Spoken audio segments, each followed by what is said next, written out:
rap is an acronym for rhythm and poetry. So Did I not know that? right. So Oh my God. rap, it did start from hip hop. Blew my mind open.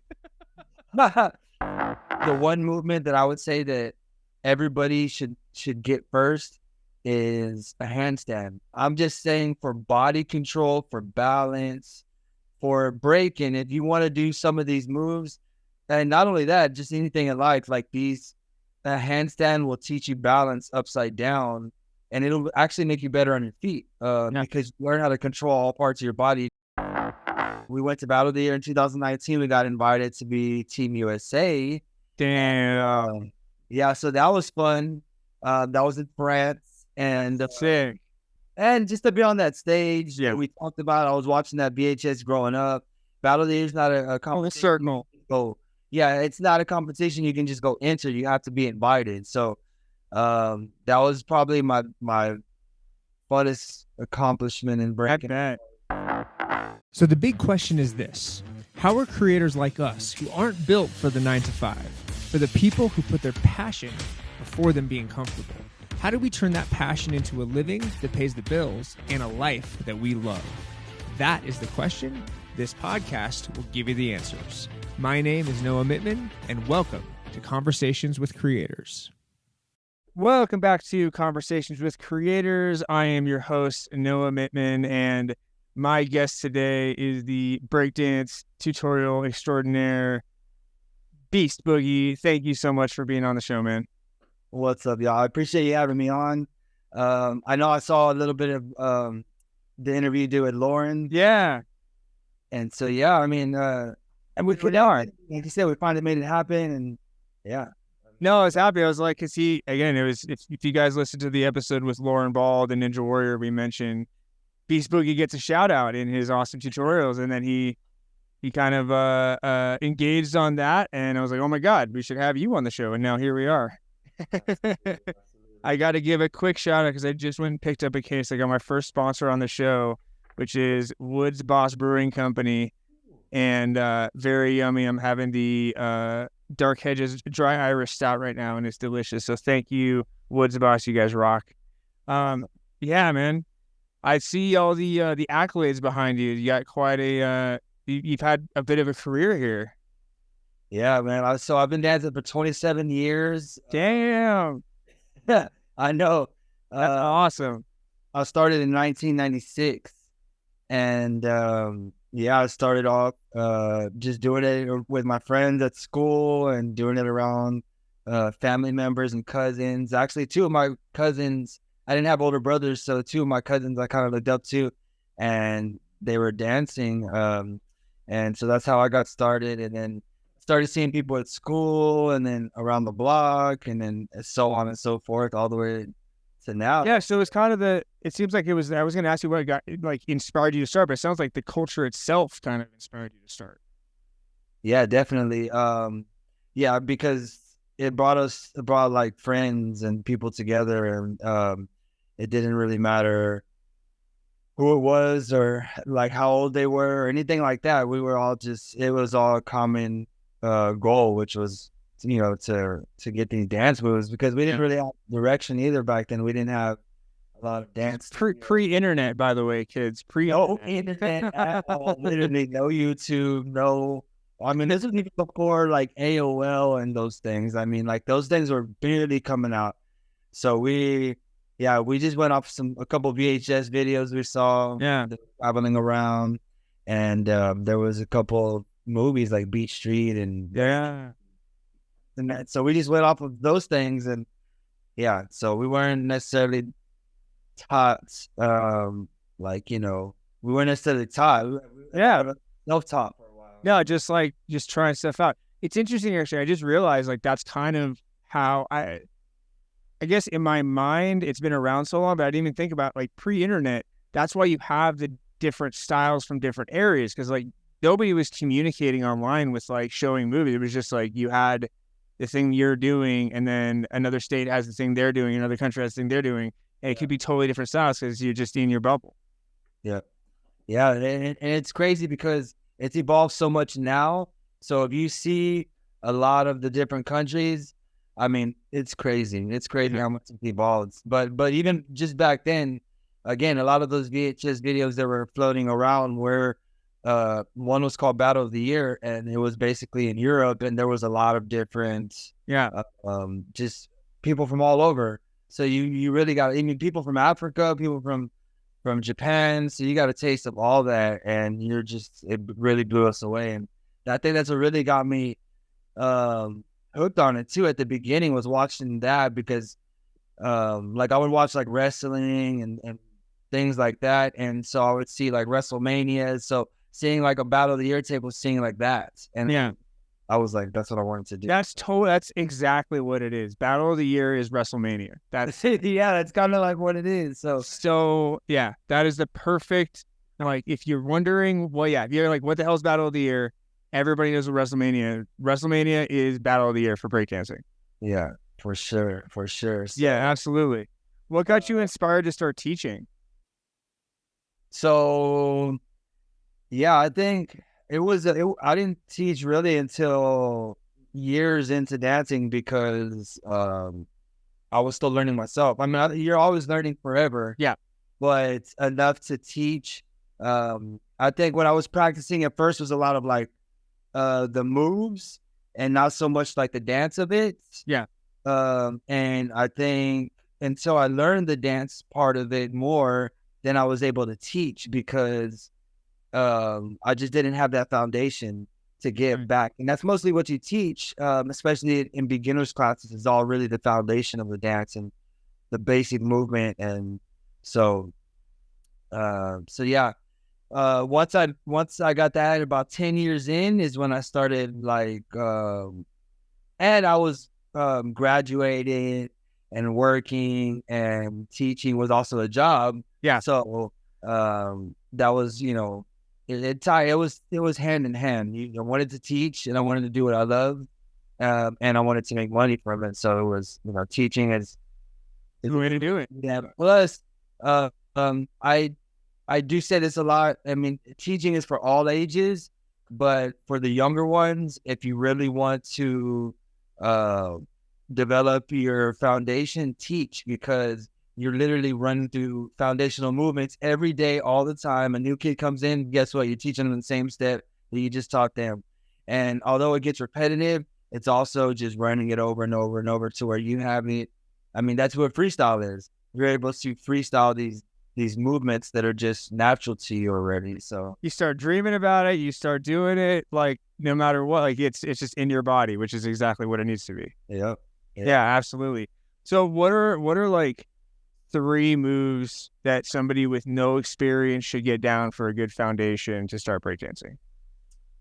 3 moves, basic moves? Yeah. Like you movements or dance moves? Because I can give you 3 movements, but I think let's go both. Let's start with movements and then dance moves. Yeah. Well, the one for me, the one movement that I would say that everybody should get first is a handstand. And I'm not talking about like dancing and the rhythm, and I'm just saying for body control, for balance, for breaking. If you want to do some of these moves, and not only that, just anything in life, like these, a handstand will teach you balance upside down, and it'll actually make you better on your feet because you learn how to control all parts of your body. If you have a good handstand, it's because you can control your arms, your feet, your legs, because it's all one thing. Handstands aren't just hands and arms; it's your lower body too. So, handstands is probably the main thing, just in general. But this, I mean, it's almost like simple movements if you think about it, like forward rolls and bridges and cartwheels. Those are all like foundation to just body movement, body control. And I say once you have decent body control is really when I start pushing breakdance moves on you. And that's when I'll start with some top rock steps, which is very more just top rock's anything standing up. So it's more like dance moves, like dance moves to the dance music. And then footwork, where you take it down to the ground, I would start with like some basic like kick outs, something where it's just Very simple, very visual. And that's another thing too, going back to like my tutorials. One way that I used to learn was very visual. Okay, we were watching these VHS tapes and nobody was telling us nothing. We were just watching it and then going off of that. So I learned way better from visual. And I know not everybody is like that, but if you go look up dance tutorial or breakdance tutorial or any of that stuff, it's all these long 5 to 10 minute videos of the guys speaking or the girls speaking. And when they're speaking, it's almost like they're speaking to other dancers. They're not basic normal people that sit, that don't dance. So that's what I try to break my tutorials down like that. I was gonna say it would be hard to learn breakdancing from a book. Yeah, exactly. You just see it. You need to put your body in the position. If you learn from you learn from listening, from reading, like seeing, or from watching, and so somebody could tell me these things, and I might not get it. I might not understand. I could say you put your hand here, and then put your hand here, and then swing this leg up. But without the visual of it, it's like, yeah. And then even more, some people show you the visual, but they're talking to you in dance words, and some people don't understand that language or that lingo. So no, it's true. It's a whole language in itself. I mean, specifically, like, if you don't know what top rock is, look that up. If you don't know what footwork is, look that up. Like, yeah, that's why when I know I talk a little bit, I talk a lot, but that's because when I give these examples, I also like to again, when I said top rock, it's like everything standing up. I have to because to the normal person, they're not going to understand it. Exactly. So again, handstands, forward rolls, cartwheels, those are just the basic body movements that they'll teach you anywhere, really.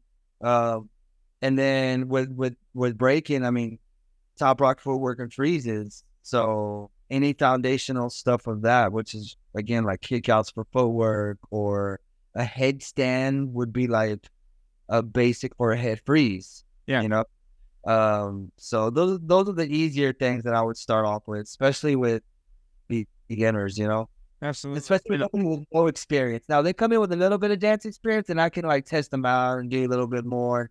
I don't really have to go over like 4 rolls with them or anything. It's gonna be but I mean, I think it, even just a handstand is so it's hard for them, like I did parkour for 15 years. So I definitely have. It's funny because I have been paid to break dance, which cracks me up because I'm not shouldn't be paid to break dance in the least, but it was good. You got a shiny suit on, and it was a good time. But no, I mean, the handstand is a good, like, if you can get a handstand down, you're getting to know the physical level that you need to actually like break dance. I would say this, like with parkour, I would, at the beginning of a session, I want to get a move, I would get the move. Yeah. If I was trying to get a breakdance move in the session, if I wanted to get a move by the end of the session, I could get my body into the starting point to try and start the move. Yeah. It's so hard. A lot of people see it and they see the first step or whatever, and then they try it and they're like, oh wait, yeah, that's way harder than it is. I think b-boys are probably the strongest dancers that exist. I believe, and b-girls too. B-girls. Oh yeah. B-girls, absolutely. Now, but yes, in general, I think breakers, they use their body in ways. Breakers, I like that term better. Even. Trust me, I've learned. Yeah. Cool.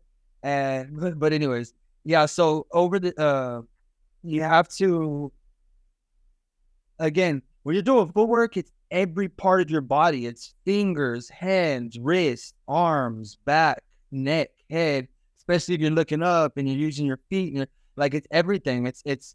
I can go run right now. I can go run 5K and do it fast and feel good after it, and I can just even go sprint or whatever.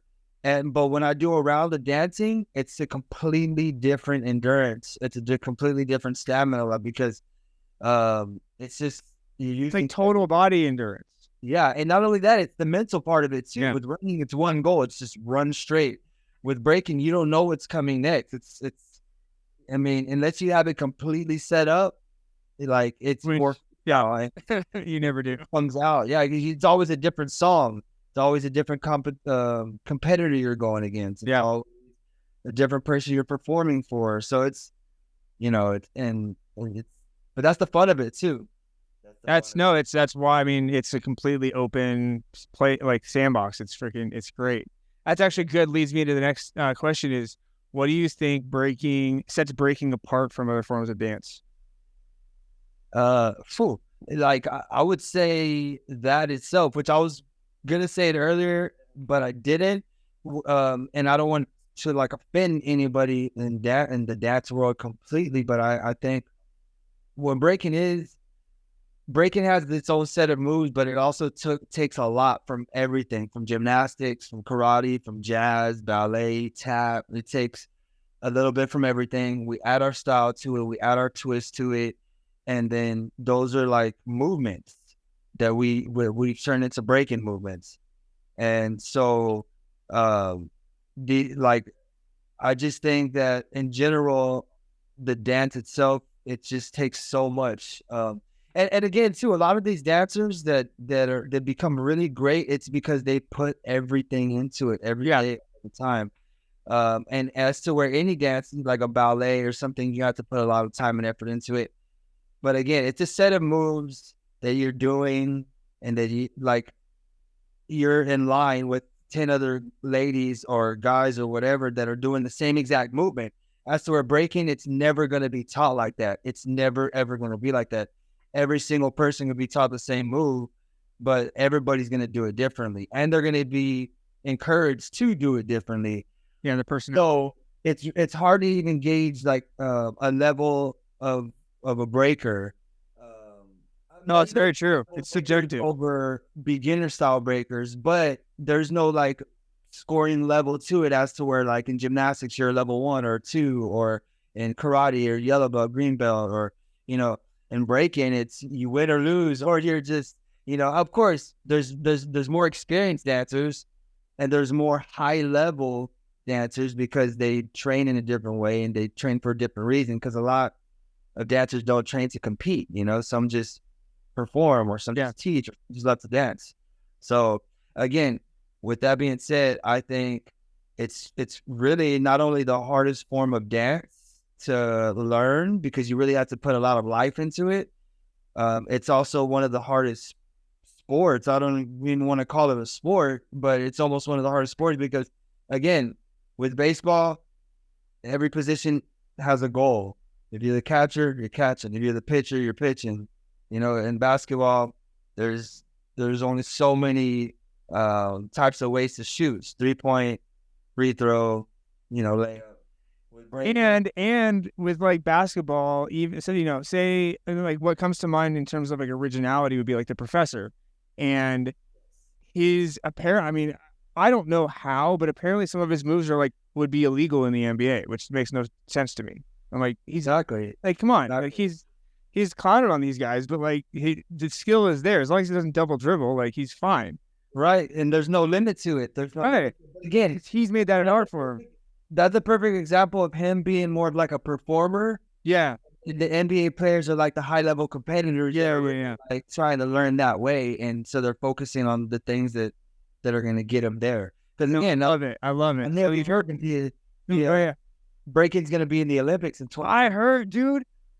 I'm so excited. Actually, I'm interested. What do you think about that? How do you feel about that? Well, of course, everybody has their own opinions. I know it's political. Always negatives. There's always positives to everything that's going to happen.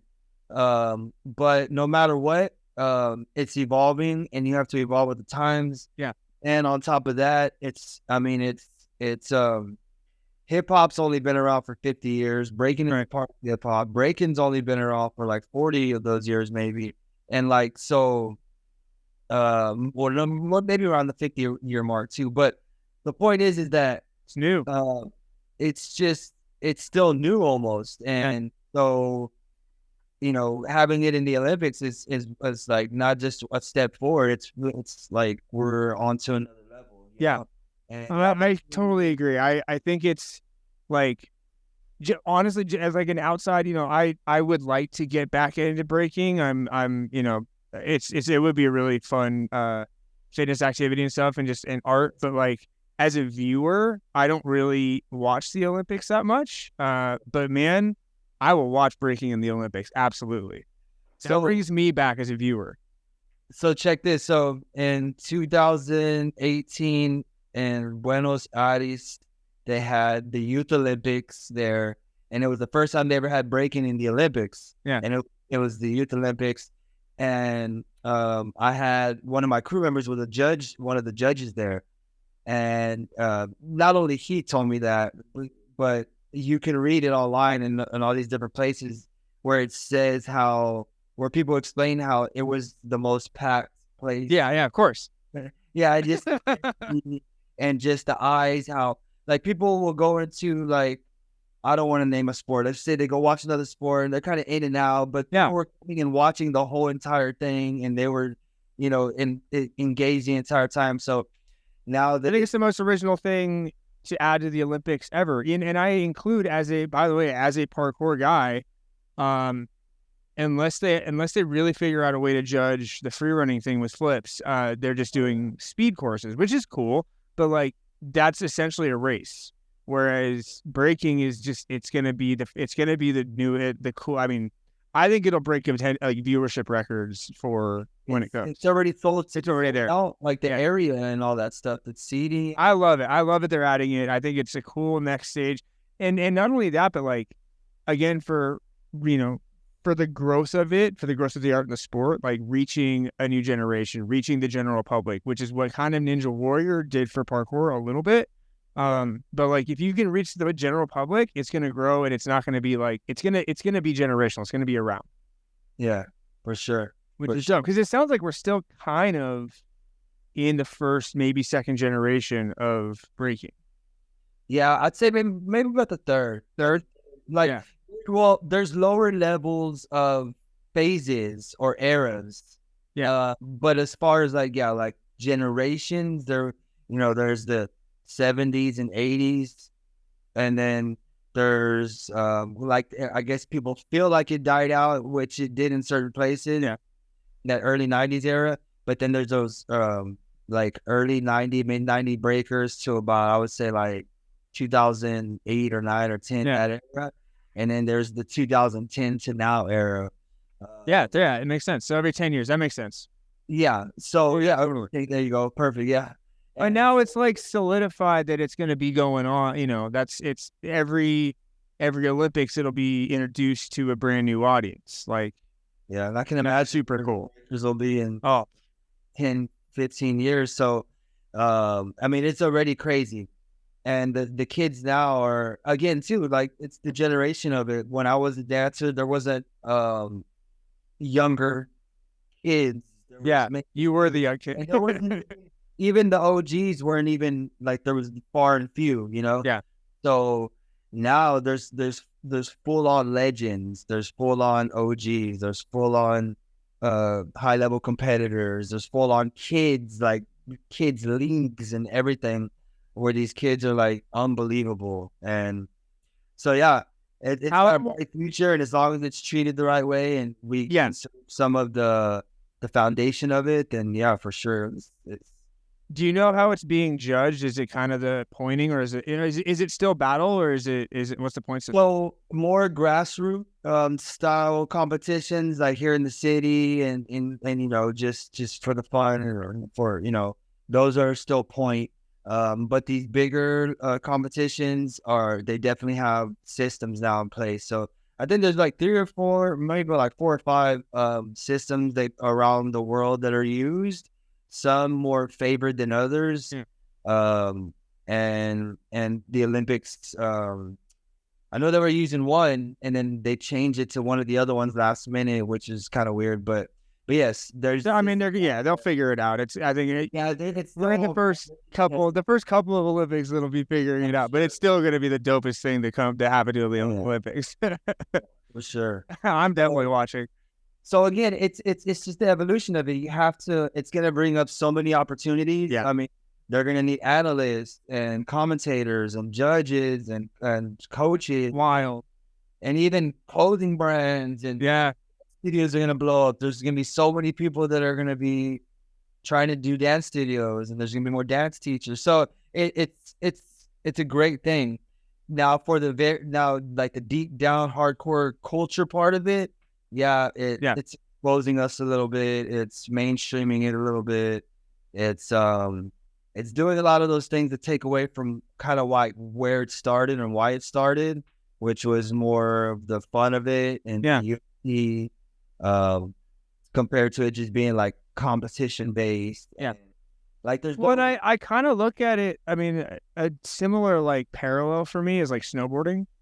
Yeah.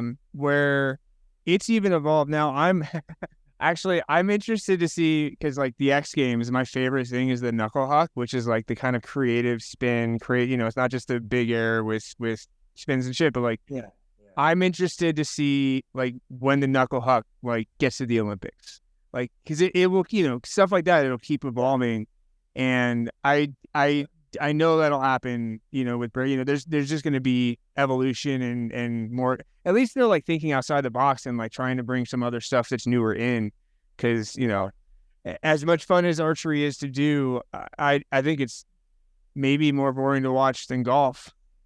Yeah. I mean, I love golf, but but I hear you. It's definitely it's gonna be cool to watch. It's interesting, and that's actually a funny thing. Is just like there's so much with upcoming sports, as let's call it, like there's so much political, there's so much like differing opinions as it grows, and it's just like you're witnessing the evolution and the rise of something new, and like how it works. And I'm sure all the sports had a bumpy start when they originally were in it. Oh yeah, for sure. I mean, you can already see through the NBA and different places like that. Well, they were all smaller leagues back then, but yeah, I mean everything, even skateboarding and things like that, they got picked up through the years. Oh yeah, that brings me back to the NBA point. So you made such a good point with the professor, where like the NBA is a 50-yard dash and the professor is breaking. Yeah. Like he brings the style, he brings the flavor, and it's not just who can shoot the most threes. It's like, playing around with it, which is, I love it. I want to have him on the podcast eventually. That'd be crazy. That'd be cool. Yeah, he definitely would be someone to talk to. Yeah, because he does, again, what he does is like, it's almost, it's just, again, it's like showy. Yeah. I mean, the coaches wouldn't even like all that stuff. So. He's doing power moves while everybody else is stuck in like basic top rock. Yes. So, that's kind of, this is where breaking still, it's hard to even judge it. Even with that system, it's still kind of hard to judge. Yeah. So, it's got a long way to go, but no, I'm excited to see where it grows, and I'm sure it'll make some headlines, and I'm sure there'll be some controversy, and that's just all all press is good press. Yeah, for sure. What I know you got some medals behind you. What battle or performances are you most proud of, and why? So we actually did battle the year. No shit. What's your crew? Before the pandemic, like, say that again? What's your crew? My crew, we're called Havoc Coro. So, it was started as two crews back in the 90s. One was called Havoc, and one was called Coro. And Coro was more of like a freestyle dance crew, and Havoc was like a battle b-boy crew. Sick. And the best two crews in Houston and in Texas for a while, and they were always going against each other. And there was a USA tour, and they ended up teaming up together. Nice. But Havoc Coro, yeah. We went to Battle of the Year in 2019. We got invited to be Team USA. Damn. Yeah, so that was fun. That was in France, and sick. And yeah, man, it was to me. We made it. So there was 25 crews from all around the world, and they all do a performance. And at the top 6 performers get placed, and then they pick 6 to battle. So we got 6 placed actually in the performance, I think, And then we also got picked for the battle, and then we got 4th place in that. So hell yeah. So That's again, sick though, man. But 4th out of 25 in the world, that's wild. And just to be on that stage that we talked about, I was watching that VHS growing up. Battle of the Year is not a competition. Circle. So yeah, it's not a competition you can just go enter. You have to be invited. So that was probably my funnest accomplishment in breaking. But were you like conscious during it? Was there any part of you that was it out of body experience the whole time, or were you actually able to like be in the moment? Man, it was both. It was both. Like you're in the moment, but you're also like you're on this giant stage, and it's in a giant stadium. Like it's crazy. It's like, but I'm so used to being on stage and performing as well. Yeah. But then you look at the sign and it says Battle of the Year, and you're like, whoa, wait. So and you're watching it, I'm doing it. Yeah. And so, but as far as favorite competition, yeah, I've won plenty around the USA and some around the world, but my favorite one that I won is actually here in Texas. It's in Austin, Texas. It's called B-Boy City. And it's pretty much like the Superbowl of Texas. So it happens like every year, once a year. It's happened. When we were younger, it was the biggest jam. We would practice specifically for that. Through the years, it never faded. It was always still around, even as a lot of those crews were traveling around, like from Texas and evolving, and dancers were leaving, and new dancers are coming in. B-Boy City was always there. Yeah. So there was a time period, a little phase where but in the early years, and especially in these last couple of years, it's been huge, bigger than ever. And I've won it twice. Oh, yeah. They're on 27 or 28. They're about to have a 28th one this year, I believe. And I've won twice in the crew battles and once in the 1-versus-1.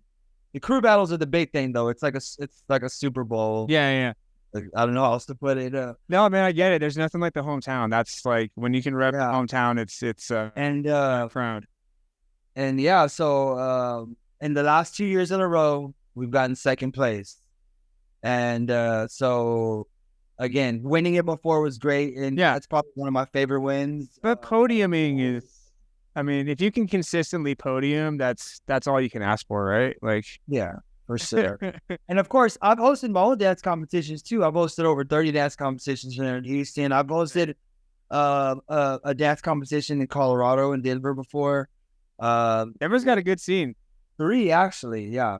2 of them this year actually at the Denver Selfie Museum. So the selfie, I think I've driven past that. That's hilarious. Yeah, it's a pretty cool spot. I connected with them obviously through my content and all that stuff. And that's a whole other world too. That evolves somewhere down the line in my dancing. I've always been a performer. Yeah. I danced for the Houston Rockets, the NBA Houston Rockets. I was with them for 11 seasons. At the same time, I was with a touring group for 10 years called Vocal Trash. And it was basically singing, dancing, drumming, all with recycled instruments. So I was always a performer. I was always competing. I was always teaching. So when social media popped up really hard, Instagram, TikTok, when those like 2018, 17, 18, 19, blowing up, I just stuck my foot in the door, and with all the experience I had, all the footage I had through the years gathered and ready to go, and you were ready for it. Yeah. And then the biggest thing is creating stuff for the platform. Yeah. I can have all the old footage in the world and it'll do well, but you have to create for the platform. So.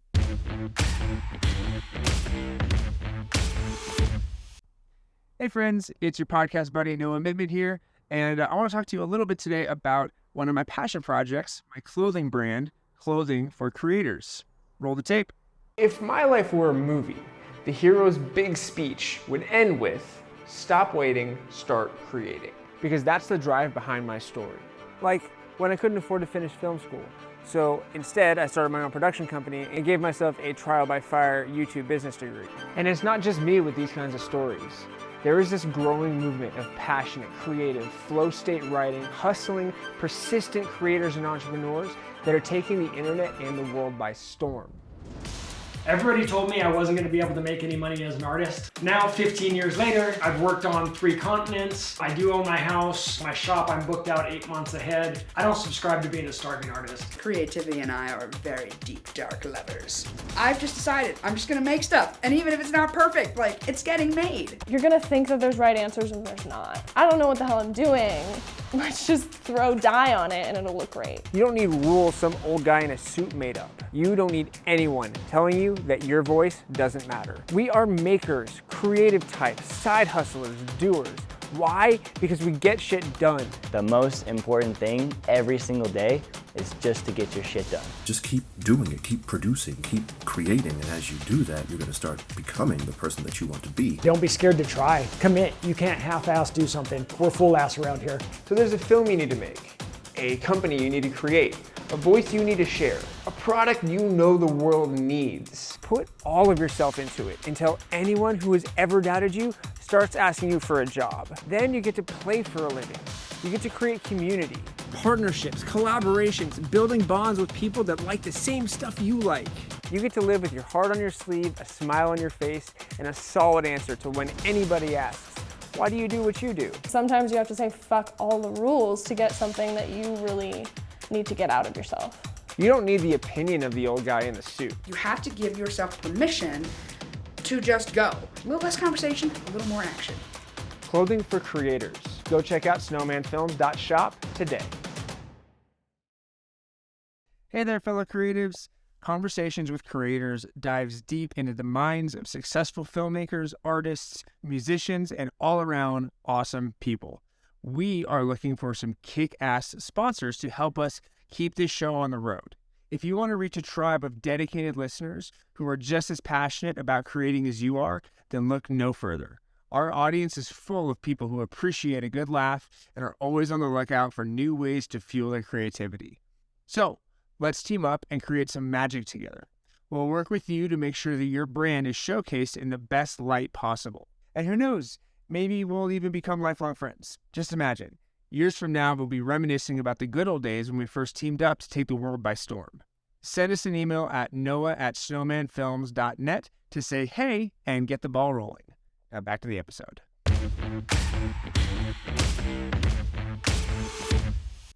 What do you think has been your success? So for anybody that doesn't know, this man makes the most simple, awesome tutorials on breaking that, again, my previous guest, Lauren, was pointing out. It goes 1, 2, 3. Yeah. What makes a tutorial a success, in your opinion? I think,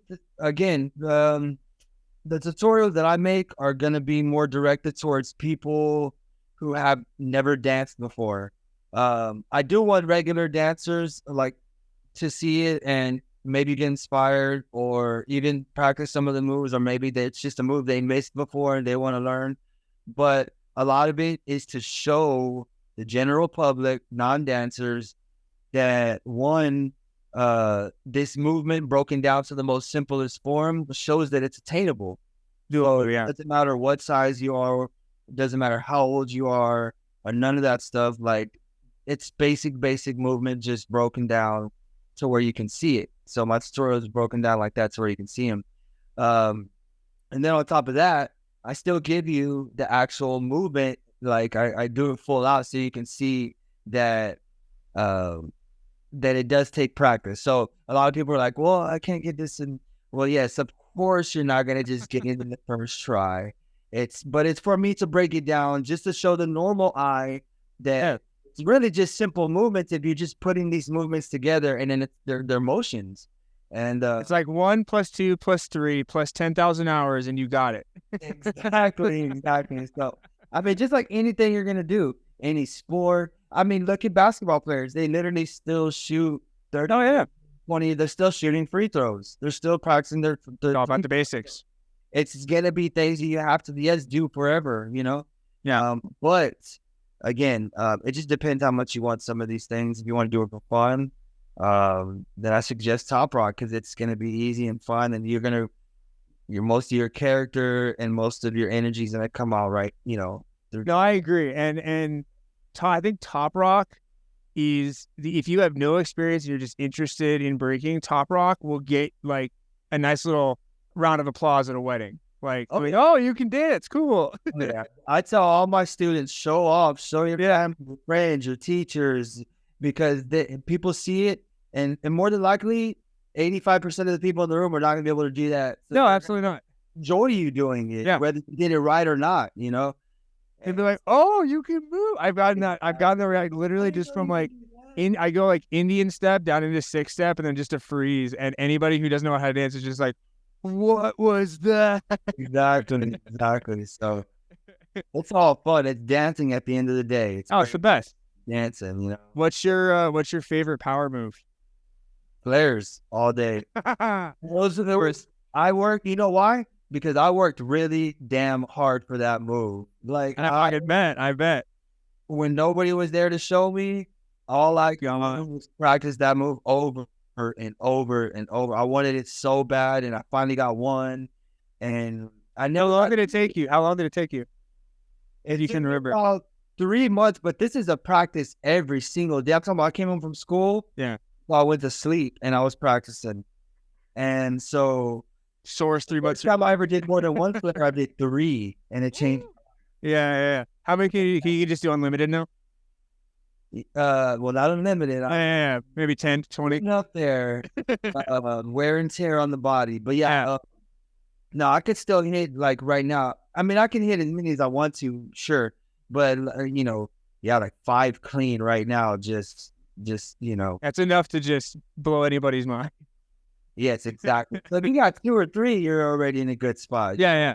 But you definitely want, momentum is wild. So consistency is key. Yeah. Keep all those things fresh and clean. So a little bit more on kind of what brought you up. What is hip hop culture mean to you? Man, honestly, so a lot of people's hip hop stories, their story with hip hop saved my life. Hip hop changed my life. And I do have a story like that. Not necessarily, I didn't grow up like in a necessarily rough neighborhood. I didn't necessarily have nothing. Like, I was an athlete before I was dancing. So I was always into competitive sports, And so again, I didn't have any older brothers. I saw my cousins dancing. Well, actually they were doing graffiti art first. And so I tried that, didn't like it, couldn't do it. Started dancing, and that's what I wanted to do. Yeah. But as I met people and I gained friends, I had a choice of what I wanted to do. I had a choice that I could not dance and not necessarily just be with bad friends, but choose a different way, or I could dance and basically put myself into this world, and that's what I did. And it's just hip hop is very accepting. It's one of those things where if you talk, it's always there for you. I don't know how else to put it. And it's not just dancing itself, because hip hop, there's elements to it. There's DJing, there's MCing, there's the art, there's breaking, but it all ties in because a lot of the things that help you in life is music. A lot of things like art, and art is not just drawing; it's creating things in general. Like dancing too is art. So, and so a lot of those things help people in ways. And when we were younger, we didn't know how to express this, and we didn't really know how to show it, or we didn't even understand it. But breaking was teaching us a lot of things, like discipline. It was teaching us how to earn things. It was teaching us how to have nothing but do something, and so it changed. I saw it change a lot of people's lives where they did have nothing, but they had dancing. And then for me, a lot of what it did was just, it gave me an avenue to express. Again, I was always a competitive athlete, so I was able to express, and it gave me that platform to be on stage in front of people and just all those different things. Like I've always wanted to be on TV, or I wanted to be an actor. I wanted to do these things, and I was able to do it through dancing and still be physical because I was an athlete. So, again, hip hop for everybody's different because where you're from, everybody's hip hop Houston hip hop history is different from Chicago hip hop history, and it's all different. And again, that's the great thing about it. It's all about peace, love, unity, and having fun. That's the basis of hip hop, and So we love it. Yep. I love it. All right, I have a bit of a controversial one here. What's the difference for you between rap and hip hop? Okay. That's perfect. No, this is perfect because so the question that you just asked me, what's the difference between rap and hip hop? Yeah. Is like asking me what's the difference between basketball and hooping. Yeah. You know what I mean? Yeah. It's the same thing. So hip hop is a culture, right? So hip hop is not just a dance. It's not just a word. It's not just a style of music. It's a culture. And within the culture is the emceeing, the rapper, the rap music, right? So that's what it's so saying, like, rapping is a part of hip hop, So a free throw is a part of basketball, So those things are like, and then, again, there's the artists, there's the dancers. So again, when people say, well, I know how to hip hop dance. Right. Like in my mind, it's like, oh, so you know how to break. Right. Because breaking is literally the dance version of what hip hop is. Yeah. So what you mean is, oh, you dance to like hip hop music and you do choreography to hip hop music. That's what you're doing. It's not necessarily a hip hop class or else they would be teaching you breaking. Right. It's you dancing a hip hop flavor and dancing to hip hop music and doing a choreography, to it, So it's not necessarily just a dance or just style of music. It's everything. It's the culture itself. So is there rap music that you would not classify as hip hop? Yes. So rap is an acronym for rhythm and poetry. So did I not know that? Right. So oh my God, rap it did start from hip hop. Blew my mind open.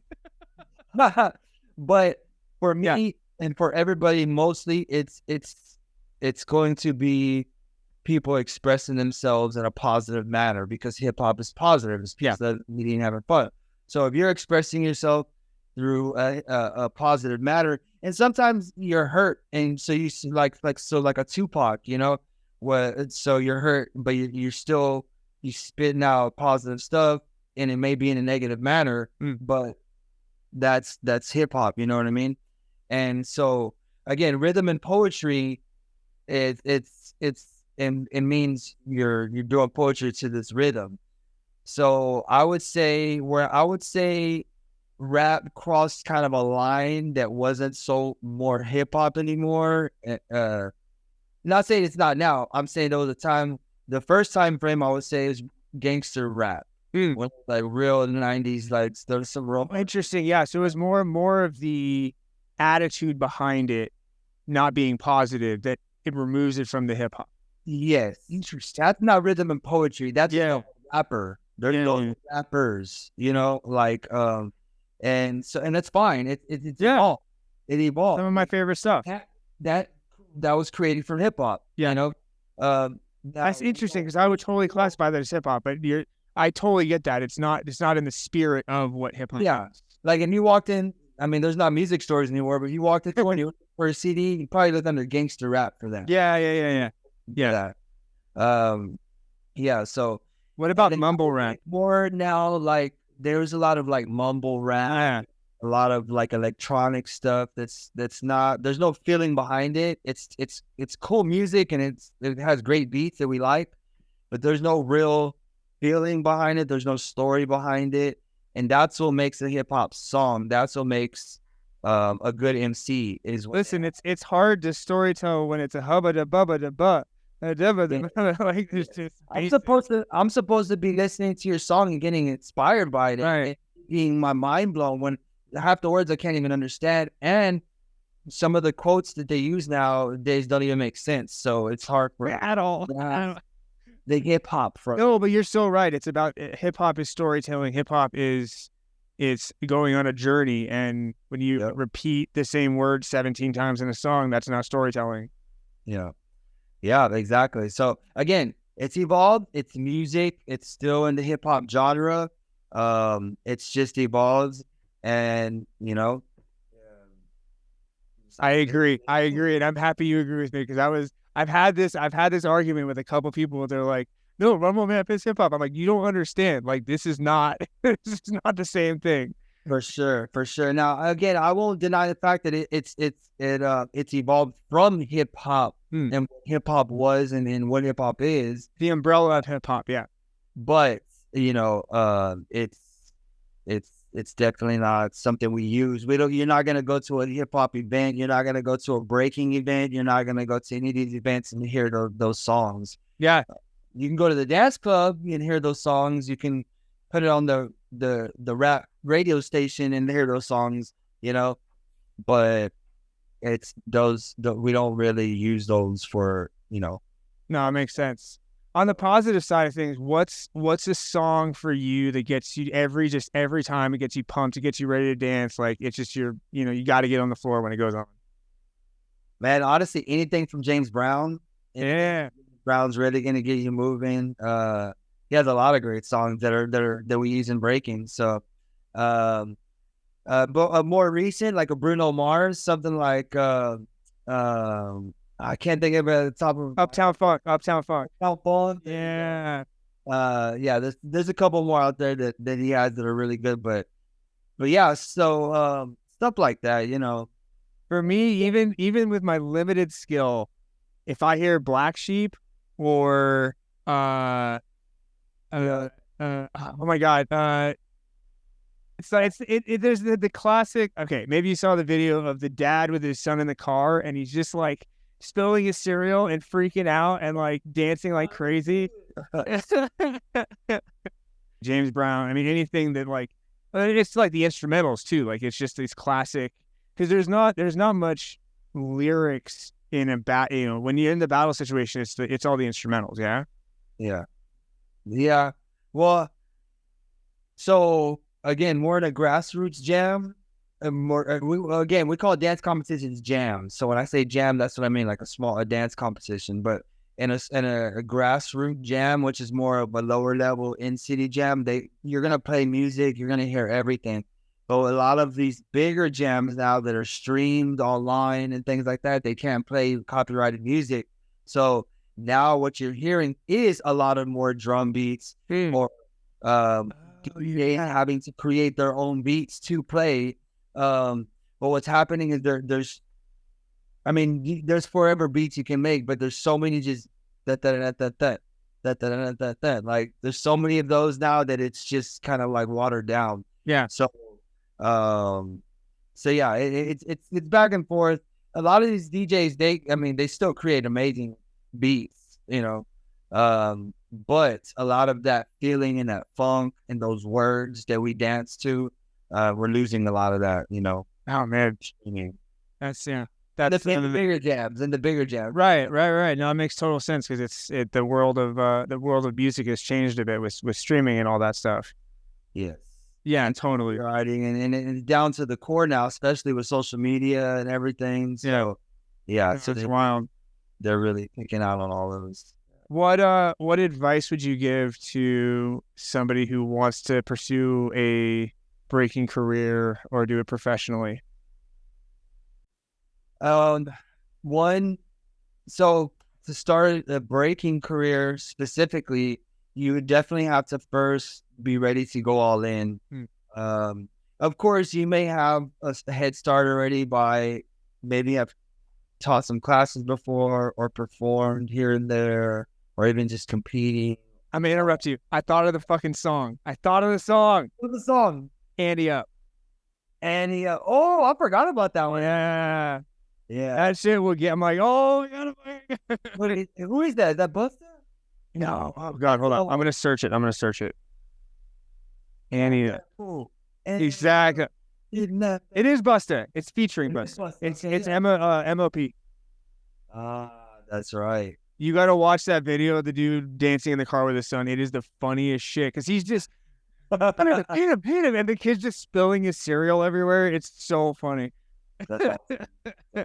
But yeah, so okay, pursuing a breakdancing career, you gotta go. You gotta go all in. You gotta be ready to go all in. Like if you really want to pursue a dancing career, you're gonna have to be ready to sacrifice some time, sacrifice doing a couple things in general that you might not want to do. Some again, some people dance for fun. Some want to teach. Some want to perform. Some want to compete. Someone might hit them all.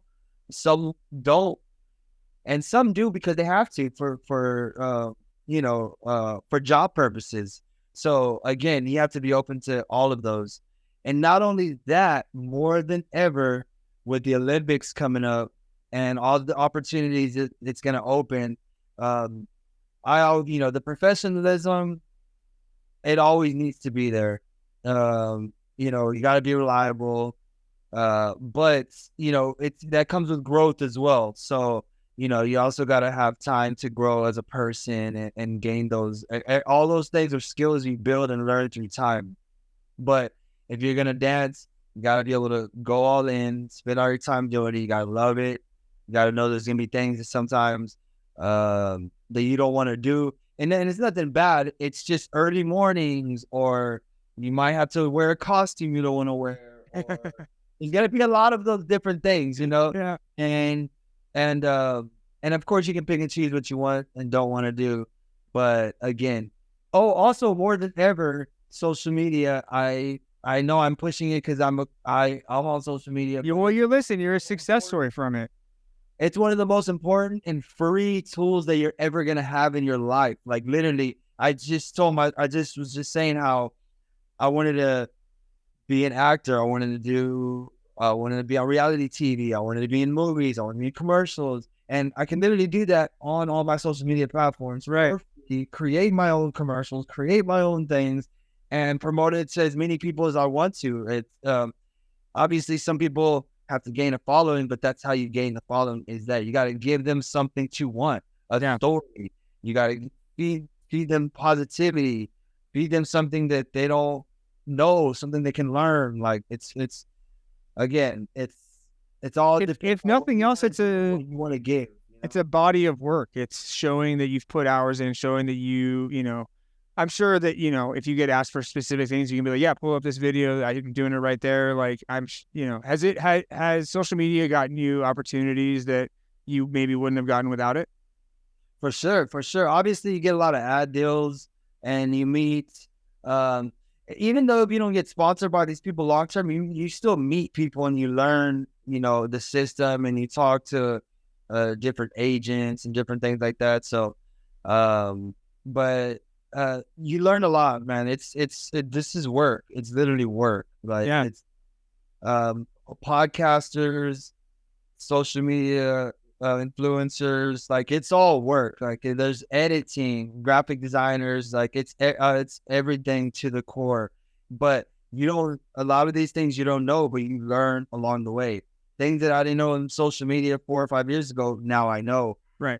And I'll talk to people who go to school for these things, and I'll teach them things about, TikTok and Instagram that they don't even know, or just, about the algorithm. And so it cracks me up thinking about like a college class about social media just because it changes every day.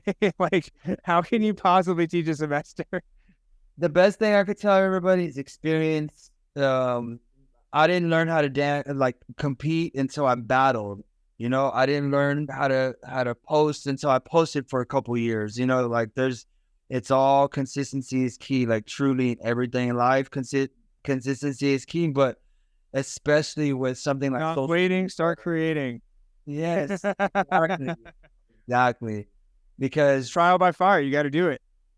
That's the only way, and it's the only way. And it goes back to what I said about if you want to have a dance career, is going all in. You also have to go all in with the fact that you're an entertainer, and that you have to put yourself out there. Like your best tool, even outside of social media, is you.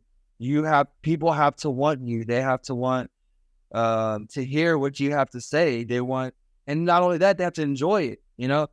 And same thing with dancing. They have to want to see your dancing. And I think that's the good thing again about my tutorials, is that again, I see so many tutorials out there, but the feedback that I get from people is what they tell me. You make it look so simple, and you make it look like this, and I basically make them feel good about watching the video and maybe trying it, you know. So it's a lot of those things. It worked on me, man. Like I haven't considered, you know, because I'm doing hockey right now, ice hockey, to kind of stay in shape. But like, I'll tell you what, the way that you break it down, I'm like, I could spend a half an hour trying to do something and get a little sweat on in my basement. Like, absolutely, I'm gonna jump back in. I think I love breaking so much, and it's I've wanted a windmill my entire life, and I tried for like a solid week, and it was just the hardest thing. But I may have to get on a mission here. Yeah, man. Do it, man. And little by little. And there's no rush. Yeah. And again, it's just like people going to jiu-jitsu or boxing. You're not going to become some boxer, or you might. You never know. You might end up loving it. But the point is physical activity to keep you moving, and you're learning something new, and it's fun. I mean, it's my it's the 2 tattoos that I have. Well, they're going to be upside down, but I have move and create. Exactly. And these are what keep my mind healthy. For sure. And I have to say one more thing. Going back to the handstand thing is, you feel accomplished really fast when you do a handstand for 1 second, 3 seconds, 5 seconds, 10 seconds. Like, this is why I also tell people to do it. It's not just for you to learn balance and all that stuff. It gives you the accomplishment. It gives you the feeling of, oh, I just did this. I just earned this. Like, and it's my body, and it's me. And of course, through breaking and all the moves, that's how you fall in love too. I mean, it's addicting. You learn one move, and you want to learn the next, and then you combine moves, and you're like, it's all another world. So it's small accomplishments, small wins. Because like then you get the handstand, and you're like, yeah, but can you do a 90? Twist it. You're like, oh shit. I'm like, oh, cross your leg over now, and then they cross one leg over, and they're like, there you go. Now you got to freeze. Yeah. Like, what? Why that? Wait, I got to freeze. So, I mean, again, it's all steps. Yes, everything, you know, that I teach, it's all gonna lead to the next thing. You just have to trust, you know. So absolutely. What outside of you? Oh, no, sorry, I cut you off. What's up? No, I just said experience is the key. Experience is the key. I mean, with anything, absolutely. Yep. Outside of the career, do you have a hobby or something that kind of takes you away from it and lets you relax? Man, for a long time, I didn't. For a long time, I was just performing. I'd say for about a 10 to 15 year span, I was performing with the Rockets and traveling. I was teaching, like here back at home, I was teaching like 1 or 2 or 3 days a week. So when I was home, I was competing. I was practicing. I was hitting the gym. So all of it was that. So for a good solid amount of time. And then when you get the burnout, you definitely, you know, need something to keep you. So, one was obviously social media, and it kept me dancing, but in a different way. Yeah. So I had to go compete and I had to go perform. But also I started doing Spartan races, because I've always been an athlete, but, I would always go play basketball with my friends, and it hurt my ankles, and then to keep me from dancing, so I stopped playing basketball, and just so on and so forth. Tennis and all the other ones. It's just, you know, it keeps me. It hurts dancing parts of me. Yeah, those things swinging. But when I do Spartan races, it's a lot, or most of the stuff I'm doing, like. Again, I've been dancing for 27 years, so my body parts, certain ones have been feeling these moves for 27 years. I've done 1 million flares in my life, literally probably 1 million flares in my life. So think about the shoulders and the wrist, and then I felt 1 million flares of pressure. Like it's wear and tear, you know, definitely. So see, I'm sitting up less straight just thinking about it. So when I'm doing these Spartan racing, and I'm climbing ropes, and I'm jumping fences, and remember, I'm an athlete all my life. And so this is natural to me, and it's fun. So I'm doing these, and it doesn't hurt. It doesn't hurt. I'm doing these things. It doesn't hurt. So I started doing that's for more. I think I did like 7 or 8 months straight, literally right before the pandemic hit. Wow. Yes, it really threw me off really bad because it ripped that away from me. It ripped dancing and performing and traveling and even the gym. It ripped everything away from me. So I really got into biking and running then. Yeah, dude, mountain biking is so much fun. That's crazy. I started mountain biking during COVID, and it was I'm going on Sunday. Yeah, I would say right now, outside of dancing, besides social media, the three things that really keep me like sane and just free and I still feel that when I do those things, it's helping me with dancing. It's running, biking, and doing Spartan races. I started doing them again too. Eventually, when they open, I don't do them every single month now, but it's every couple months. And I travel to some of them too, so they're not just here in Texas where I live. I go other places so I can different terrains, different weather. I'm sure your cardio from dancing makes you a freaking superhero in those races. And I do very well again. So yeah, I don't even do the regular ones anymore. I just race against the other guys who race and they train for them. So oh my god, and you get to see where your weaknesses are because I'll beat a lot of them in the running because my endurance is there. But then some of them will get me in like when you got to carry stuff. Yeah, I mean I still do well. But again, you really pick up on what your weaknesses are and what you can work on. So yeah, no, that's so cool. I've wanted to do a Spartan or a Tough Mudder for so long, and I need to pull the trigger on it. Yeah, do a Spartan. Tough Mudder, like you really got to be a Tough Mudder because those they're like you get shocked and you're really at mud a lot. Spartan is all right. The more cleaner version of all of it, but it's tough. It's not just easy or nothing. But my wife will go for that more because I've been trying to tell her. I was like, we got to do this. She's like, I don't want to get electrocuted. I'm like, yeah, it's fair. Yeah, no, so all right, Spartan is the way to go. Yeah, I would say Spartan. So, and then maybe let's see, down the line you can try that or something. Maybe I'll get like me and a crazy friend and we'll go get electrocuted and put under ice water and stuff. The ice water I'm cool with. The electrocution, yeah, I get that.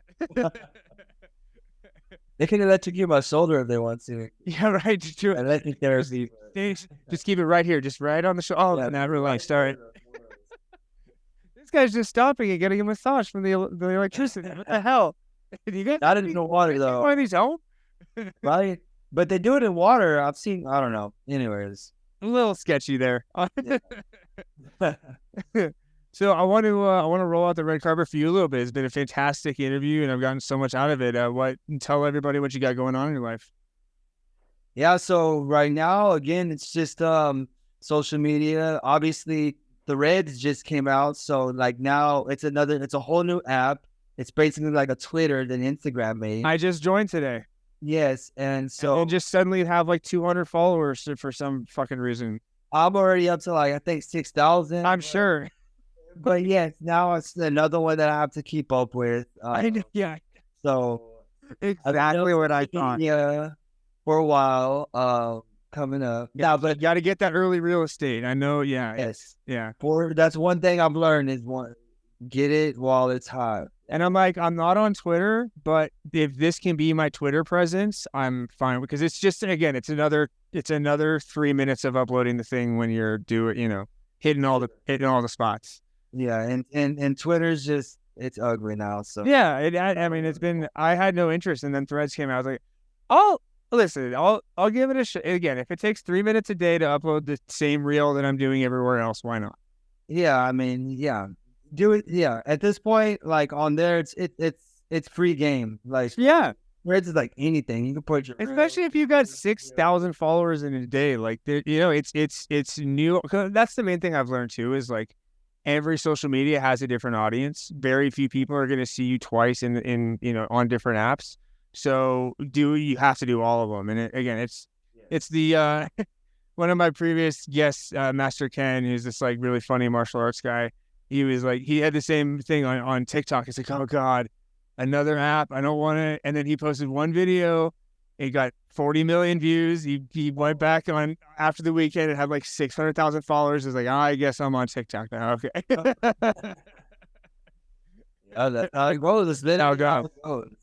We're gonna have like 20 fucking apps at some point, like just because it's. Listen, you weren't lying when you said it's work. It is work. You got it. This is it's a grind. I will say I spend about 3 to 4 hours a day posting across four apps, maybe 5 apps. Yeah, And that's a part-time job. And that's just posting. That's not even like creating, right.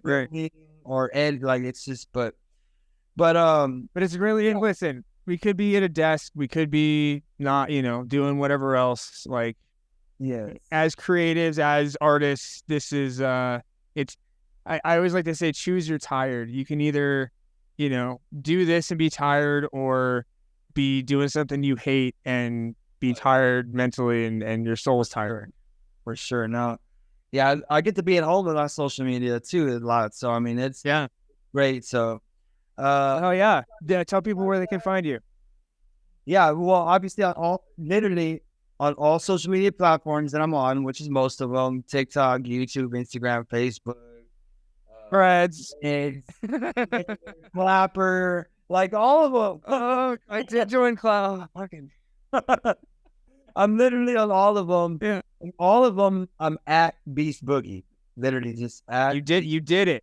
You have the same name across all platforms. Well, hold on. The one I didn't was Twitter. I had to put an underscore at the end of Beast Boogie because the guy. It's okay. Fuck Twitter. It's dead. Yeah, so that's why I don't know. I just say I got it across. But also my website, www.beastboogie.com, and that's more of like a Beast Boogie dictionary, not dictionary, like a Wikipedia librarian. Yeah, like my resume. It has it has my history of performing, and it's a photo gallery, and it has all kinds of stuff. But anything I do in the future, obviously, will be through my website. So, but it all ties in. There's Linktree, and I mean, I know. Go just to Instagram and figure out my whole life pretty much. So. that Linktree, I have solo.to, which is similar, and it's just like, it's all the stuff. Just go click the link and find what you want. Go to one of them and you'll figure it all out. Exactly. They all link to each other. But yeah, besides that, I got another dance competition I'll be hosting here in Houston in a couple of months. Oh, sick.